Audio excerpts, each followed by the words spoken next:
Hello बच्चों, अगला topic है, हम लोग ग्रेविटेशन पढ़ रहे थे। अगला टॉपिक है हमारा relation between gravitational potential energy difference and gravitational potential difference. तो हम सब जानते हैं कि ग्रेविटेशनल पोटेंशियल एनर्जी डिफरेंस जो होता था बेटा UB minus UA equals to G capital M small M 1 by R A minus 1 by क्या बेटा आर बी। इसको इक्वेशन 1 मान लेते हैं। इसी तरीके से ग्रेविटेशनल पोटेंशियल डिफरेंस की अगर बात की जाए तो वो होता था VB minus VA is equals to G capital M 1 upon R A minus 1 upon क्या बेटा आर बी। अब मैं दोनों इक्वेशन को डिवाइड कर देता हूं। तो डिवाइड इक्वेशन 1 बाय इक्वेशन 2, तो ये मिलेगा UB minus UA upon VB minus VA is equals to G capital M small m 1 upon RA minus 1 upon RB divided by G capital M 1 upon RA minus 1 upon क्या बेटा RB। ये cancel, तो UB minus UA upon VB minus VA जो मिला वो मिला small m upon, बस खाली स्मॉल m, बाकी सब तो कट गया बेटा। तो आप समझना ये जो स्मॉल m था ये कौन सा मास है बेटा, मूवेबल मास। तो देखो UB minus UA upon m movable, इसको मैंने मूवेबल लिख दिया नीचे, is equals to VB minus VA। इस रिलेशन से क्या पता लगता है बेटा कि अगर मान लो आपके पास किन्हीं दो पॉइंट के क्रॉस पोटेंशियल एनर्जी डिफरेंस पता है और मूवेबल मास की वैल्यू पता है, तो पोटेंशियल एनर्जी डिफरेंस को मूवेबल मास से आप डिवाइड कर दें तो पोटेंशियल डिफरेंस मिल जाएगा उन दो पॉइंट्स के क्रॉस। ठीक है, तो this is all about relation between potential energy difference and potential. ठीक है जी, तो अब हम क्या करते हैं बेटा, कुछ टॉपिक्स और आगे बढ़ते हैं। तो अगला हमारा है बेटा gravitational potential due to a point mass. Gravitational potential due to a point mass. अब हम बात करेंगे ग्रेविटेशनल पोटेंशियल की पॉइंट मास की वजह से। तो ग्रेविटेशनल पोटेंशियल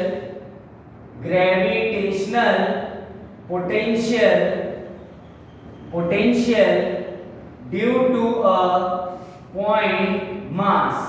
तो पॉइंट मास की वजह से अब ग्रेविटेशनल पोटेंशियल की बात की जाएगी। तो बेटा मान लो हमारे पास यहाँ पे एक पॉइंट मास है कैपिटल M, इससे r डिस्टेंस दूर यहाँ पे एक पॉइंट दे रखा है P, और इस P पॉइंट पे मुझे क्या निकालना है बेटा, इस P पॉइंट पे मुझे ग्रेविटेशनल पोटेंशियल निकालना है। तो हम सब जानते हैं ग्रेविटेशनल पोटेंशियल क्या होता है P पे माइनस Gm बाय कितना बेटा R। तो ये होता है formula gravitational potential due to a point mass, ये अभी हमने किया है। अगला है हमारा gravitational potential due to a ring on its axis. Gravitational potential due to a ring on its axis, gravitational potential due to a ring on its axis.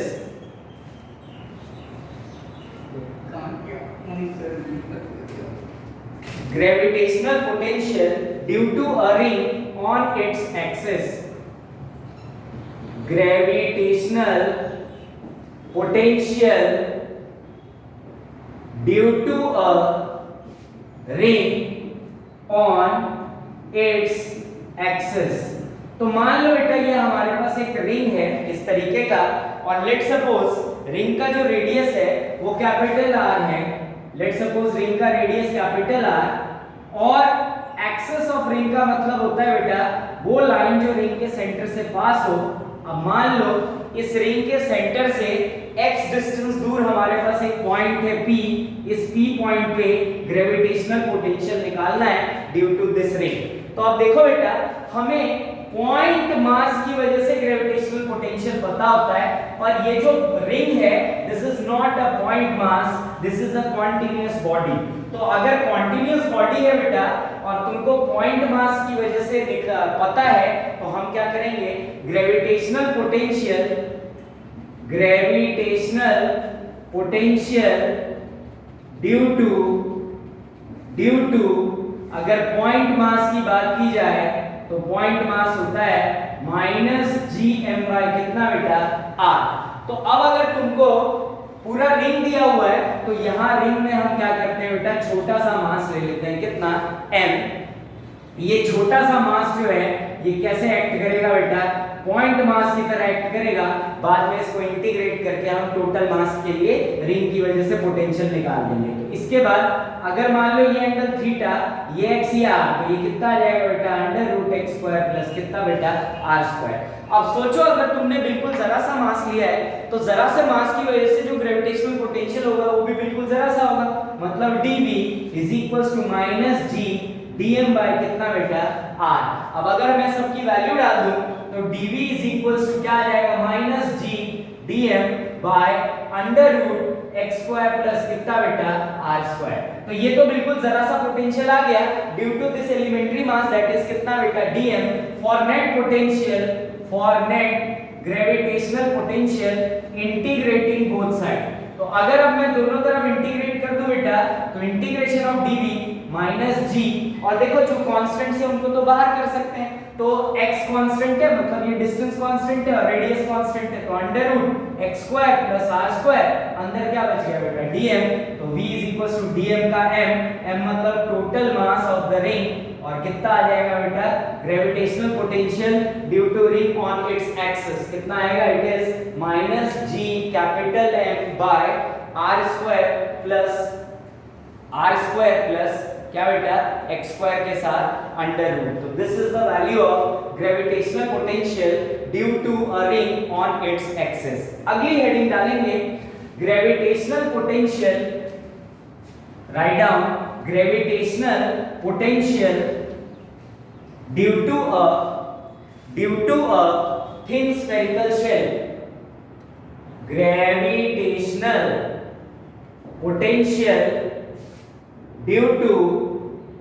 due to a thin spherical shell। gravitational potential due to a thin spherical shell।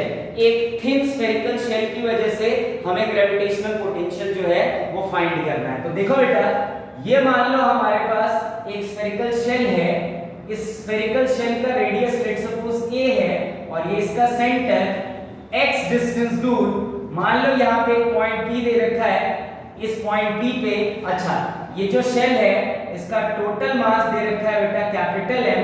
हमें इस shell की वजह से इस P point पे क्या निकालना है बेटा, ग्रेविटेशनल पोटेंशियल निकालना है।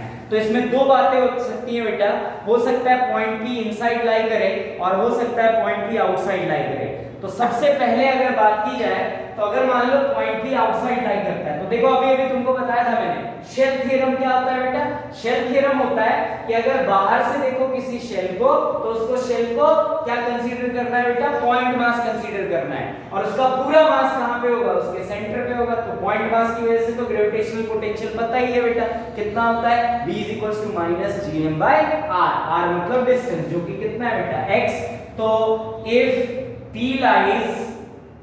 lies outside, तो अगर P बाहर लाई करता है बेटा तो जो ग्रेविटेशनल पोटेंशियल होगा वो जाएगा gm बाय कितना x। This is the value of gravitational potential if point P lies outside।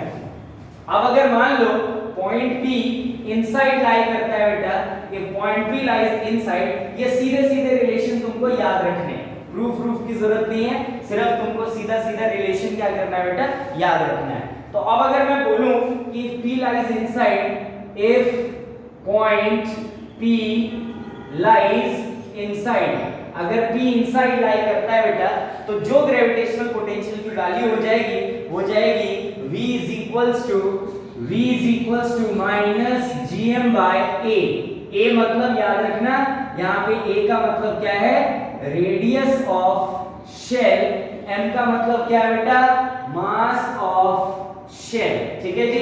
तो अगर पॉइंट P इनसाइड लाई करता है बेटा तो जो ग्रेविटेशनल पोटेंशियल होता है वो कितना हो जाता है, -gm/a। अब अगर तुम ध्यान से देखो ना तो बाहर अगर पॉइंट P लाई करता है तब तो ग्रेविटेशनल पोटेंशियल x पे डिपेंड करता है, मतलब x की वैल्यू जैसे जैसे बढ़ेगी ग्रेविटेशनल पोटेंशियल धीरे धीरे क्या होने लगेगा बेटा, कम होने लगेगा। कब? शेल के आउटसाइड।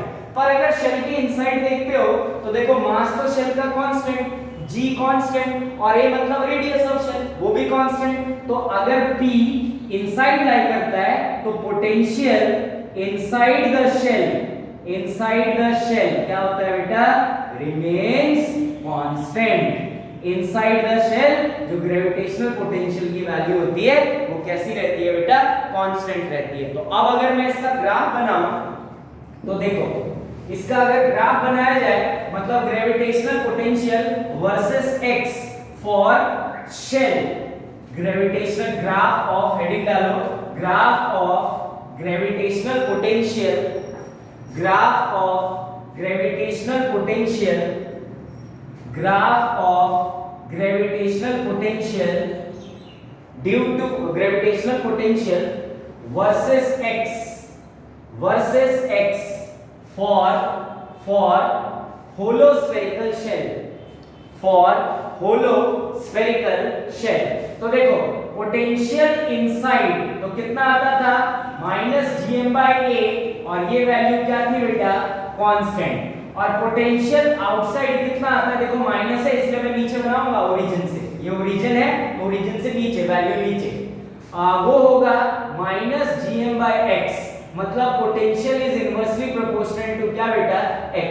तो देखो जब तक हम शेल के अंदर हैं तब तक तो ग्रेविटेशनल पोटेंशियल जो है बेटा वो कांस्टेंट है, और कांस्टेंट के लिए हम सबको पता है स्ट्रेट लाइन। पर जैसे ही आप शेल से बाहर निकले इनवर्स टू x, इसका मतलब क्या हो जाएगा बेटा? इंफिनिटी पे जाके वैल्यू क्या हो जाएगी?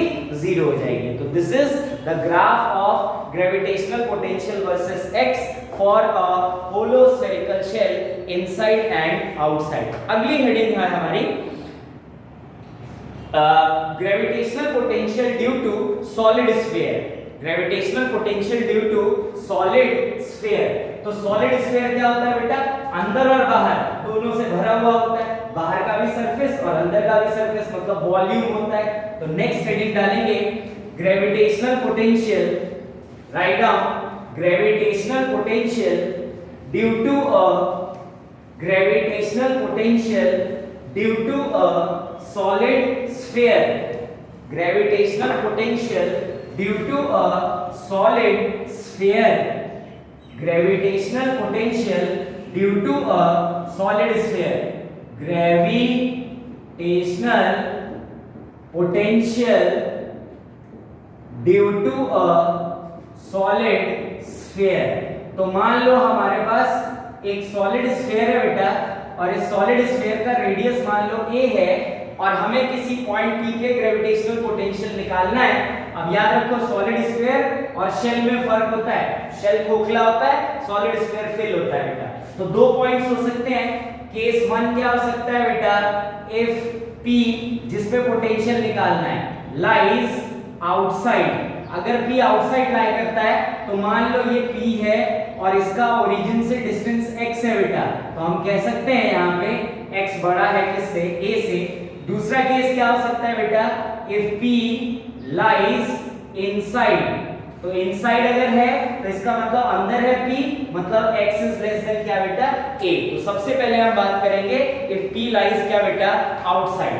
तो अगर p आउटसाइड लाई करता है तो जो ग्रेविटेशनल पोटेंशियल होता है आउटसाइड का बेटा, वो याद रखेंगे हम लोग, इट इज -gm बाय क्या बेटा? x, -gm by x। अब समझना बात को ध्यान से, देखो शेल में भी अगर पॉइंट p बाहर था तो पोटेंशियल आता था -gm by x, solid sphere में भी है तो कितना है बेटा? -gm by x।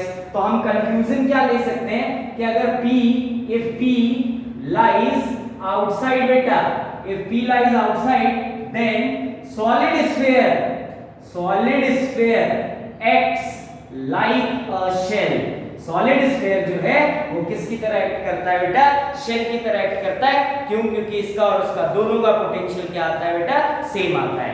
अगला हमारा सेकेंड केस है, अगर मान लो if p lies inside, अगर p इनसाइड लाई करता है बेटा, तो अगर p इनसाइड लाई करता है तो जो ग्रेविटेशनल पोटेंशियल की वैल्यू होती है इनसाइड के लिए वो होती है बेटा तुम्हारी -gm/2a³ minus gm by 2a³ minus gm by 2a³ 3 multiply 3a² minus x², 3a² minus x²। तो याद रखेंगे सॉलिड स्फीयर के केस में अगर पॉइंट की इनसाइड लाई करता है बेटा, तो इनसाइड लाई करने के लिए जो पोटेंशियल होगा अंदर सॉलिड स्फीयर के वो होता है माइनस gm बाय 2a³। याद रखेंगे a मतलब सॉलिड स्फीयर का रेडियस और x का मतलब क्या है बेटा, डिस्टेंस। मतलब कि अगर मान लो ये है तुम्हारे पास सॉलिड स्फीयर और ये रेडियस a, ओरिजिन, इससे x डिस्टेंस दूर, यहाँ है पॉइंट P, तो अब इस पॉइंट पे जो पोटेंशियल होगा वो अपन ने सीख लिया, माइनस gm बाय 2a³ क्या आ जाएगा बेटा, 3a² माइनस क्या बेटा, x²। ये होगा ग्रेविटेशनल पोटेंशियल का वैल्यू अगर पॉइंट P इनसाइड लाई करता है। तो अब मैं इसका ग्राफ बनाऊंगा, तो हेडिंग डालोगे graph of gravitational potential versus x, graph of gravitational potential versus x, graph of gravitational potential versus x in case of solid sphere, in case of solid sphere।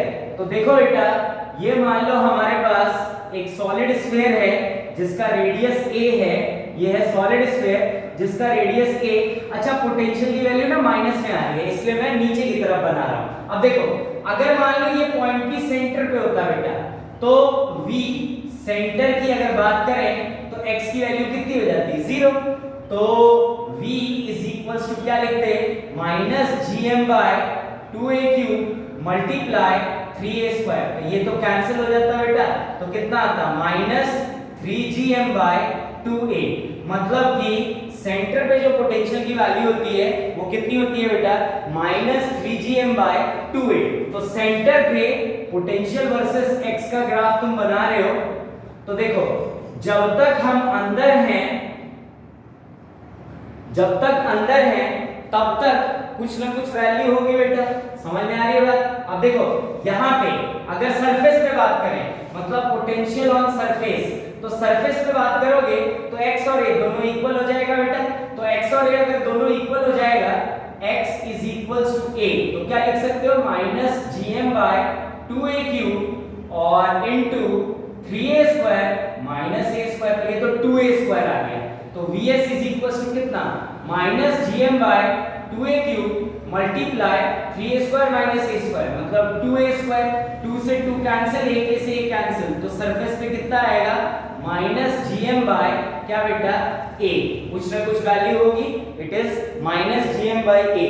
तो कुछ ना कुछ सरफेस पे value और centre पे value, centre पे कितनी है बेटा, it is minus 3gm bye 2a और सरफेस पे कितनी है बेटा, माइनस gm बाय a। उसके बाद अगर बाहर चले जाओ तो आउटसाइड कितना आता था बेटा, माइनस gm बाय x। तो मतलब ये ऐसे और ये ऐसे, इंफिनिटी पे जाके कितना हो जाएगा, 0। तो ये है आपका graph for solid sphere in case of gravitational potential due to solid sphere. अगली कार्रवाई होगी ग्रेविटेशनल फील्ड की, जो कि अगली क्लास में अपन देखेंगे।